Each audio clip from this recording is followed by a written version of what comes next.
नमस्कार बंधुरा তোমরা সবাই কেমন আছো আশা করি তোমরা সবাই ভালো আছো। সো আজকের এই ভিডিওর মধ্যে আমি তোমাদের জন্য নিয়ে এসেছি pure home breed golden retriever পাপ্পিস।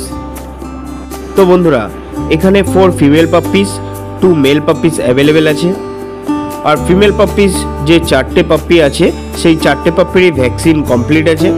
আজকে বয়স হচ্ছে 44 দিন আর এরা রয়্যাল ক্যালেন ম্যাক্সিস্টার খাওয়া দাওয়া করছে। আর আমাদের লোকেশনটা তোমাদের জানিয়ে দিই, দমদম এয়ারপোর্টের কাছে আমাদের লোকেশন আছে। আমাদের ফোন নাম্বার আছে 7003275798 আর পাপ্পিসের প্রাইস আছে 12,500 রুপিস। সো তোমাদের মধ্যে যে কেউ ইন্টারেস্টেড আছো এই নাম্বারে কল করে পাপ্পিসের ডিটেলস বা কালেক্ট করতে পারো। তো বন্ধুরা পাপ্পিসের কোয়ালিটি কীরকম আছে তোমরা একবার ভালো করে দেখে নাও, আশা করি তোমাদের কোয়ালিটিটা বুঝতে অসুবিধা হবে না। সো চলো একবার তোমরা ভালো করে ভিডিওটা দেখে নাও।